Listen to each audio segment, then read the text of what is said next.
Hi everyone, amines पढ़ रहे थे हम लोग और इसमें एमीन्स के बेसिसिटी को समझ रहे थे। एलिफेटिक एमीन्स का बेसिक नेचर को काफ़ी डिटेल में एक्सप्लेन करा था हमने।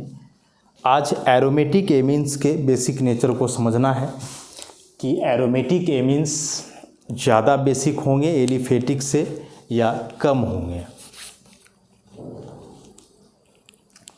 तो एग्जाम्पल से समझते हैं इसको। एग्जाम्पल के लिए हम लोग एक एलिफेटिक एमीन ले लें, इथाइलेमीन। इथाइलेमीन और दूसरा एक एरोमेटिक एमीन ले लें, एनिलीन।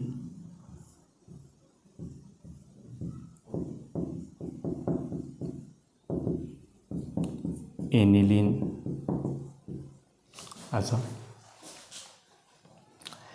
ये दोनों बेस हैं होंगे किस आधार पे? तो नाइट्रोजन पर जो लोन पेयर है उस आधार पे।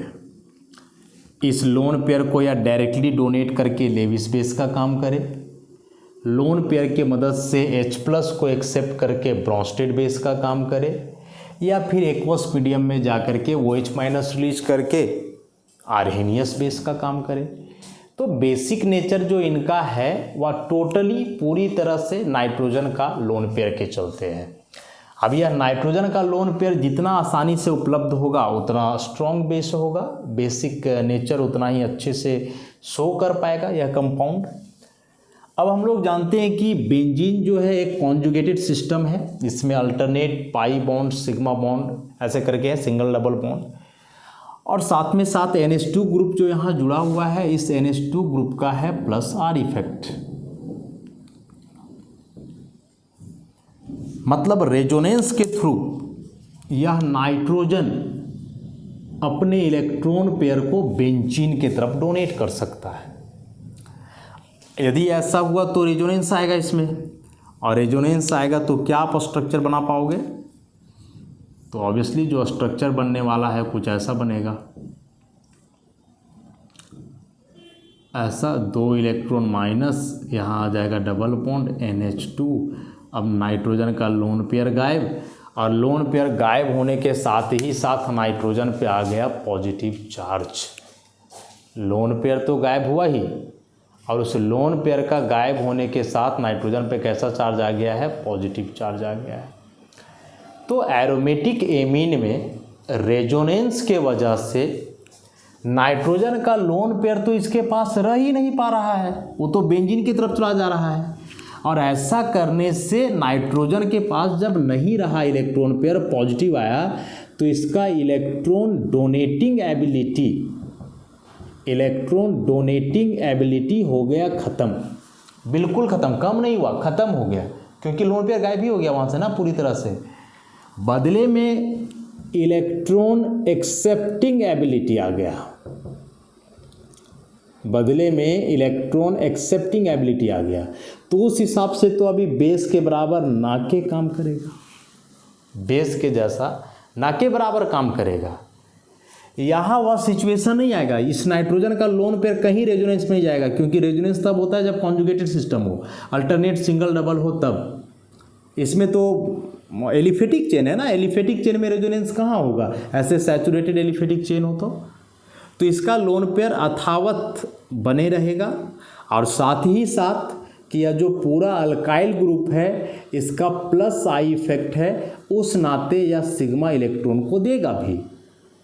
तो उस हिसाब से जो ये लोन पेयर का अवेलेबिलिटी है और इन्हांस हो जाएगा, बढ़ जाएगा।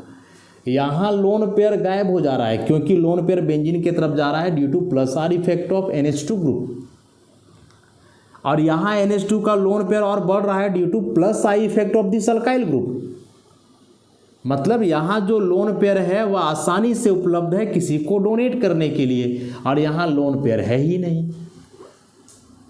समझ रहे हो बात को? तो अब आप ही बता दो कि कौन स्ट्रॉन्गर बेस होगा। Obviously this one will be the stronger base.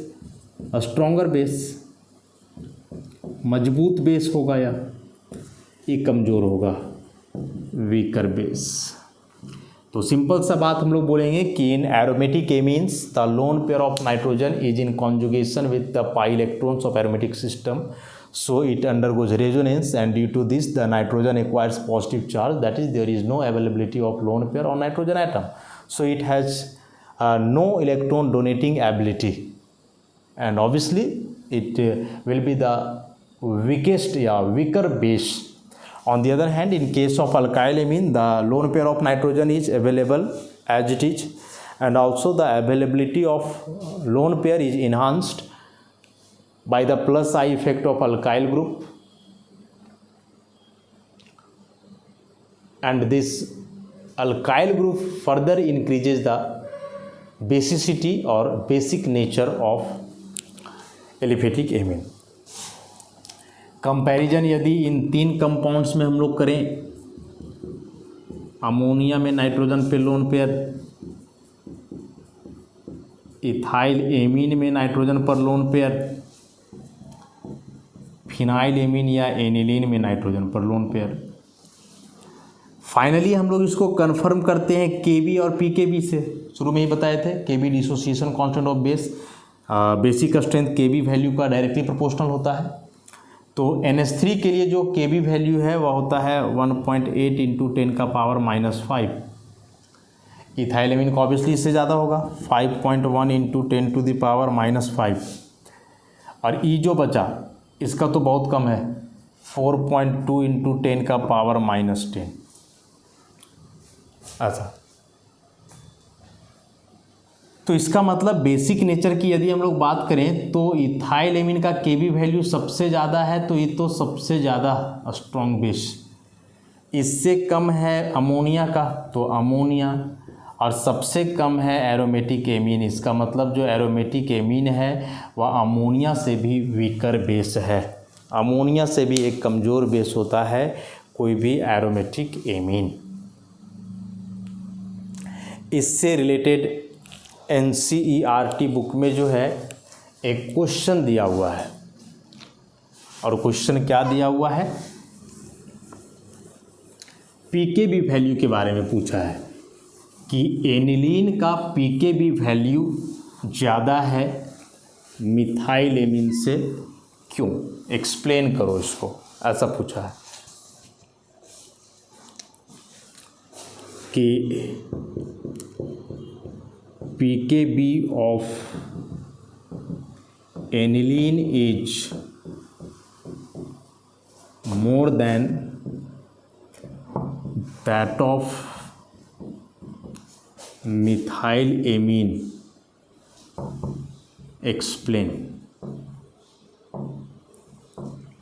ऐसा तो फर्स्ट ऑफ ऑल बताए थे कि जो किसी भी सिस्टम का बेसिक स्ट्रेंथ है या बेसिक स्ट्रेंथ इन्वर्सली प्रोपोर्शनल होता है किसका, पीकेबी का।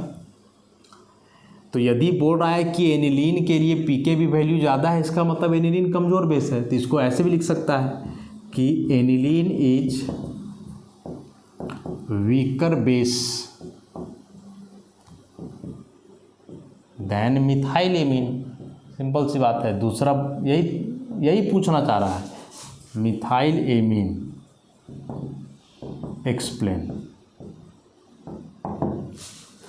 इसी क्वेश्चन को दूसरे तरीके से ऐसे भी पूछ सकता था, और ये पूछता तो ज़्यादा आसान होता, लेकिन ऐसे करके कंफ्यूज कर देगा कि pKb of aniline is more than that of methyl amine. So pKb के तुलना में यदि हम लोग कोरिलेट करें इसको बेसिक स्ट्रेंथ से, तो बेसिक स्ट्रेंथ पीकेबी का इन्वर्स है।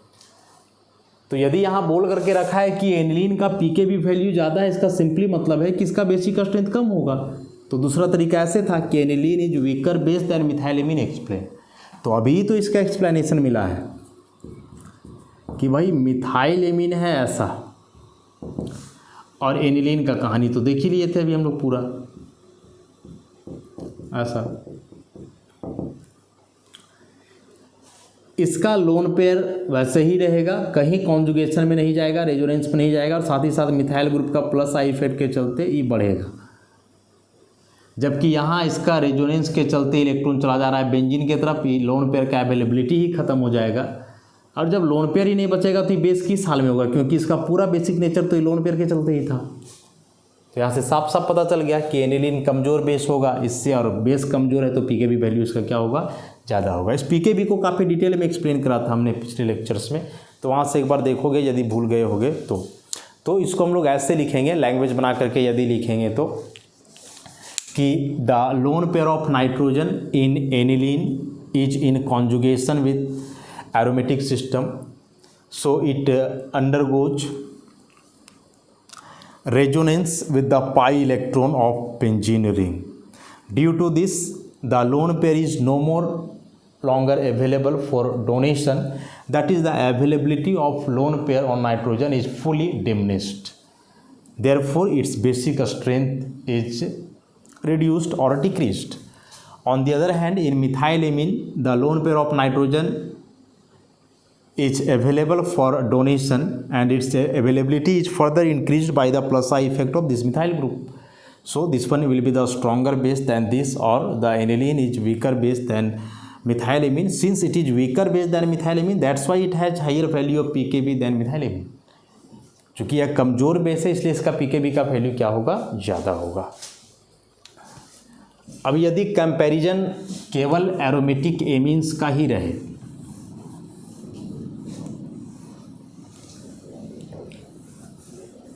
कंपैरिजन यदि केवल एरोमेटिक एमीन्स का ही रहे, जैसे PHNH2,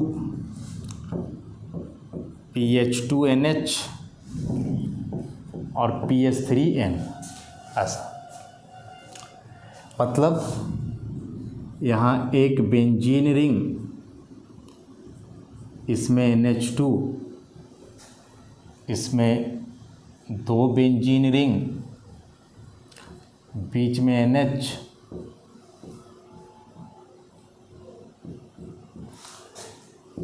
और इसमें 3 बेंजीन रिंग,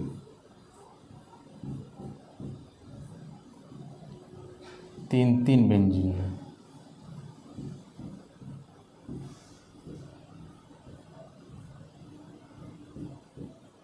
ऐसा इन तीनों में यदि पूछे कि सबसे स्ट्रॉन्ग बेस कौन होगा या बेसिक स्ट्रेंथ का ऑर्डर क्या होगा, तो कैसे हम लोग इसको एक्सप्लेन कर पाएंगे, आसानी से कर लेंगे।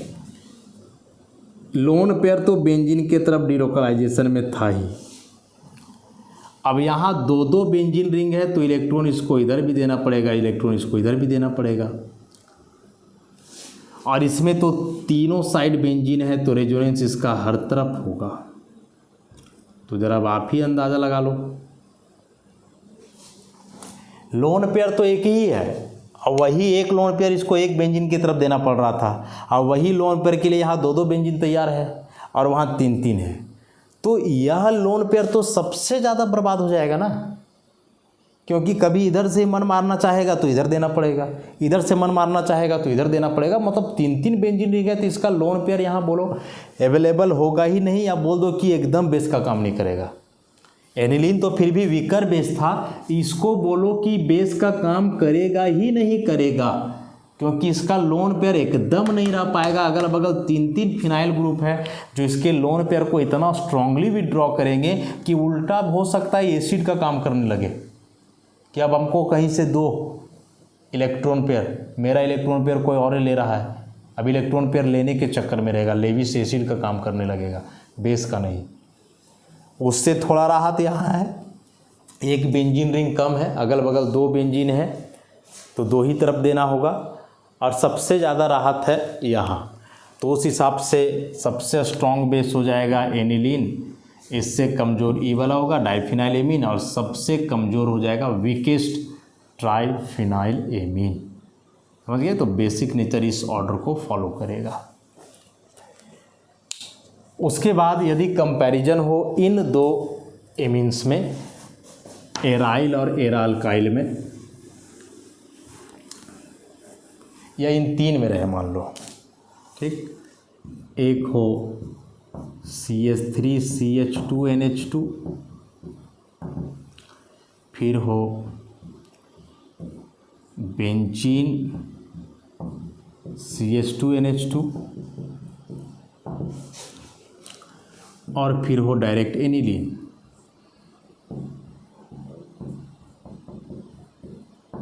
ऐसा मतलब ये फुली एरोमेटिक एमीन हुआ,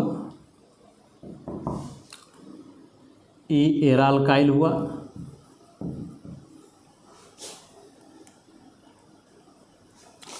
और ई जो है फुली एलिफेटिक हुआ। अब ज़रा इनमें पूछा जाए कि सबसे स्ट्रॉन्ग बेस कौन या सबसे वीक बेस कौन या फिर बेसिक ऑर्डर क्या होगा, तो कैसे पता करेंगे? तो सबसे पहले तो हम लोग देखेंगे नाइट्रोजन का लोन पेयर कंजुगेशन में कहाँ है, जहाँ है वो सबसे कमज़ोर होगा। तो नाइट्रोजन का लोन पेयर जस्ट यहाँ डबल बॉन्ड के बगल में है, तो यहाँ कंजुगेशन होगा। यहाँ नहीं होगा क्योंकि ई यहाँ देगा तो यहाँ बगल में डबल बॉन्ड नहीं ना है, डबल बॉन्ड फिर आगे है, तो रेजोनेंस यहाँ नहीं होगा। और यहाँ तो कहीं डबल बॉन्ड है ही नहीं, तो रेजोनेंस यहाँ भी नहीं होगा। तो अभी तक के हिसाब से ई सबसे कमज़ोर, इससे ये दोनों मजबूत बेस होंगे। अब इन दोनों में ज़्यादा कौन होगा सो समझो। रेजोनेंस यहाँ भी नहीं हो रहा है, रेजोनेंस यहाँ भी नहीं हो रहा है, इतना है दोनों में सेम। अब यहाँ से लेकर के चलोगे तो यह जो CH3 ग्रुप है इसका होता है प्लस आई इफेक्ट। यहाँ कार्बन का हाइब्रिडाइजेशन sp3, यहाँ भी कार्बन का हाइब्रिडाइजेशन sp3, लेकिन यहाँ यह जो फिनाइल ग्रुप है इसका होता है माइनस आई इफेक्ट। क्यों? क्योंकि बेंजीन का जो कार्बन है इसका हाइब्रिडाइजेशन sp2, जबकि यहाँ वाले कार्बन का हाइब्रिडाइजेशन sp3। और sp2 कार्बन में हम लोग जानते हैं एस कैरेक्टर ज़्यादा है 33.3% एस, जबकि यहाँ है 25% एस। और एस कैरेक्टर जितना ज़्यादा हो मतलब उतना ज़्यादा इलेक्ट्रोनेगेटिव होगा। तो this one will be the more electronegative और ई है कम इलेक्ट्रोनेगेटिव। माने इस केस में इस कार्बन का इलेक्ट्रोनेगेटिविटी से ज़्यादा है तो इस इलेक्ट्रॉन को विड्रॉ करेगा, जबकि यहाँ ऐसा नहीं होगा। दोनों का हाइब्रिडाइजेशन सेम है तो इलेक्ट्रोनेगेटिविटी सेम होगा, लेकिन इसमें हाइड्रोजन के चलते इसका इलेक्ट्रॉन डेंसिटी और बढ़ेगा और यहाँ उल्टा होगा। माने यहाँ ये पूरा ग्रुप अपना इलेक्ट्रॉन इसके तरफ देगा, जबकि यहाँ फिनाइल ग्रुप इसके इलेक्ट्रॉन को लेगा। तो कहीं ना कहीं इसका लोन पेयर ज़्यादा अवेलेबल नहीं होगा, क्योंकि ई ग्रुप जब कार्बन का इलेक्ट्रॉन लेगा तो कार्बन फिर इसका इलेक्ट्रॉन भी लेना चाहेगा, जबकि यहाँ वैसा नहीं है। यहाँ उल्टा ई ग्रुप अपना इलेक्ट्रॉन दे रहा है इसको, ये अपना इलेक्ट्रॉन देगा इसको, तो इसका लोन पेयर सबसे ज़्यादा अवेलेबल होगा। तो इस केस में या ethyl amine will be the most basic, followed by this benzyl amine, and aniline will be the weakest base in this category. समझ गए? बस मेन रीजन को समझना है। एग्ज़ाम में किसी भी प्रकार का क्वेश्चन है करेंगे हम लोग, डरेंगे नहीं उसको। मेन रीजन को समझते हुए काम करना है केवल, बस, और ज़्यादा नहीं सोचना है।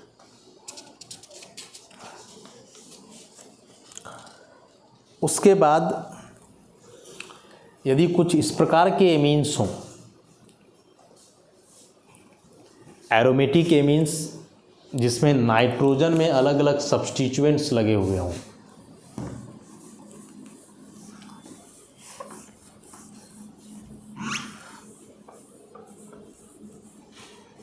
ऐसा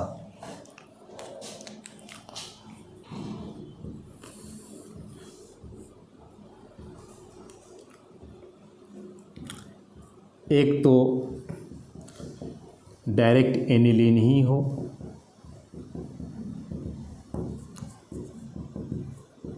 एनिलीन हो, फिर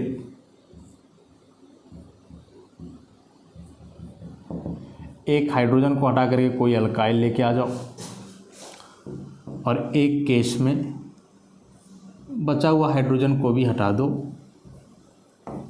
ऐसा, और दो अल्काइल लेके आ जाओ, ऐसा। अब इनके बेसिक नेचर को यदि आप कंपेयर करना चाहो कि कौन सबसे ज़्यादा बेसिक होगा, तो कैसे समझेंगे इसको? बेंजीन तो तीनों में है, मतलब यह इलेक्ट्रॉन तीनों केस में बेंजीन की तरफ रेजोनेंस में जाएगा, तीनों में, क्योंकि तीनों में बेंजीन के साथ कॉन्जुगेशन में है लोन पेयर। अब जब इसका इलेक्ट्रॉन इधर चला जाता है तो इसके पास बच रहा है दो हाइड्रोजन, और हाइड्रोजन का हम लोग जानते हैं कि मिनिमम प्लस आई इफेक्ट होता है, मतलब हाइड्रोजन इलेक्ट्रॉन देने लायक जरा सा भी नहीं है। यहाँ जब इसका इलेक्ट्रॉन इधर चला जाएगा तो बचेगा मिथाइल, और एक मिथाइल इंडक्टिव इफेक्ट के द्वारा अपना इलेक्ट्रॉन दे सकता है नाइट्रोजन को, तो नाइट्रोजन को कुछ राहत मिलेगा, इसके पास इलेक्ट्रॉन थोड़ा बहुत बचेगा जो या फर्दर किसी को दे करके बेस का काम करेगा। यहाँ तो इसके पास दो दो मिथाइल ग्रुप है और ये दोनों अपना इंडक्टिव इफेक्ट के थ्रू इलेक्ट्रॉन दे पाएंगे, तो इसका अवेलेबिलिटी इलेक्ट्रॉन का ज़्यादा होगा, उससे कम यहाँ, और यहाँ तो एकदम नहीं रहेगा। तो यहाँ सबसे ज़्यादा अवेलेबल है इलेक्ट्रॉन पेयर, तो सबसे ज़्यादा बेसिक, इसके बाद ई, और सबसे कम ई वाला हो जाएगा। तो यहाँ हम लोग क्या देखे, कॉमन बात इतना में सब था कि बेंजीन से नाइट्रोजन, नाइट्रोजन का लोन पेयर बेंजीन के कंजुगेशन में है सब में, लेकिन जब नाइट्रोजन का लोन पेयर बेंजीन की तरफ जा रहा है तो उसके बाद नाइट्रोजन को इलेक्ट्रॉन कितना मिल पा रहा है कहीं से, उस आधार पे। तो एनिलीन में तो उस नाइट्रोजन को इलेक्ट्रॉन कहीं से नहीं मिल पा रहा है, क्योंकि अगल बगल दो हाइड्रोजन है, हाइड्रोजन का मिनिमम आई इफेक्ट होता है, इलेक्ट्रॉन नहीं देता है उतना। इसमें एक मिथाइल है तो यह अपना इलेक्ट्रॉन इधर दे पाएगा, इसमें दो दो मिथाइल है तो दोनों तरफ से अपना इलेक्ट्रॉन इसको दे पाएगा। सबसे ज़्यादा लोन पेयर यहाँ अवेलेबल होगा, तो मोस्ट बेसिक, उससे कम ई, और सबसे कम बेसिक हो जाएगा दिस वन। समझ गए बात को? अच्छा, एक कंपैरिजन और हम लोग समझते हैं।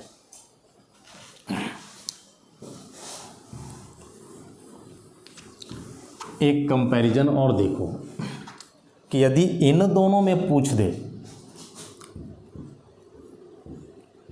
कि कौन ज़्यादा बेसिक होगा, C double bond O NH2 benzamide है ये, और दूसरा NH2 एनिलीन है ये। पूछे कि जरा बताओ इन दोनों में स्ट्रॉन्ग बेस कौन होगा, बेंजामाइड स्ट्रॉन्ग बेस होगा या एनिलीन स्ट्रॉन्ग बेस होगा, which one is a stronger base. तो यहाँ कैसे कंपैरिजन करोगे, तो वही देखोगे नाइट्रोजन का डीलोकलाइजेशन, तो लगेगा कि यहाँ नाइट्रोजन का डीलोकलाइजेशन हो रहा है, डायरेक्ट बेंजीन के साथ कॉन्जुगेशन में है, तो ये कमज़ोर होना चाहिए। यहाँ ये नाइट्रोजन बेंजीन से तो डायरेक्ट नहीं जुड़ा हुआ है, तो ये स्ट्रॉन्गर होना चाहिए, वीकर। ऐसा बिल्कुल भी नहीं है, क्यों? क्योंकि बेंजीन के साथ कॉन्जुगेशन में भले नहीं है, लेकिन बेंजीन से ज़्यादा खतरनाक ग्रुप यहाँ प्रेजेंट है। This carbonyl group has very strong electron withdrawing nature, strong electron withdrawing group है। तो यहाँ इसका भले बेंजीन के साथ कॉन्जुगेशन में जाएगा, लेकिन ऐसे जाएगा, ऐसे, इस तरह से हो जाएगा ये C, यहाँ हो जाएगा O- double bond NH2 plus, ऐसा। तो यहाँ इसके लिए और बड़ा समस्या है, इस फिनाइल और C डबल बॉन्ड O को कंपेयर करोगे ना, तो C डबल बॉन्ड O का इलेक्ट्रॉन विथड्रॉइंग पावर ज़्यादा है फिनाइल से, तो उस केस में इसके दो इलेक्ट्रॉन को यह ग्रुप ज़्यादा लेगा इस बेंजीन के तुलना में, क्योंकि यहाँ तो कार्बन है जी, यहाँ C डबल बॉन्ड O है, कार्बन के साथ डबल बॉन्ड O भी, और ऑक्सीजन तो कहीं ज़्यादा इलेक्ट्रोनेगेटिव है नाइट्रोजन से, और यहाँ कार्बन तो नाइट्रोजन से कम ही होता है, तो उतना ज़्यादा इलेक्ट्रॉन खींचने का एबिलिटी नहीं ही रहेगा जितना कि यहाँ होगा, क्योंकि कार्बन से ज़्यादा इलेक्ट्रोनेगेटिव ऑक्सीजन, नाइट्रोजन से भी ज़्यादा इलेक्ट्रोनेगेटिव ऑक्सीजन, तो ऑक्सीजन सारा काम बिगाड़ेगा, ये ज़्यादा से ज़्यादा इलेक्ट्रॉन इसका लेना चाहेगा। और फिर बेंजीन तो है ही, मैंने सोचो क्या तकलीफ होगा इस कार्बन के लिए कि एक तो इस कार्बन का इलेक्ट्रॉन ई ऑक्सीजन ले रहा है, फिर इसी कार्बन का इलेक्ट्रॉन ई भी लेगा, तो इसके पास कितना तकलीफ है इलेक्ट्रॉन का, जरा उसको इमेजिन करो। तो फिर नाइट्रोजन के इलेक्ट्रॉन को कितना स्ट्रांगली विड्रॉ करेगा, तो नाइट्रोजन के पास वहाँ लोन पेयर का अवेलेबिलिटी ना के बराबर होगा। तो इन दोनों में यदि हम लोग कंपैरिजन करेंगे तो aniline will be the stronger base than this benzamide.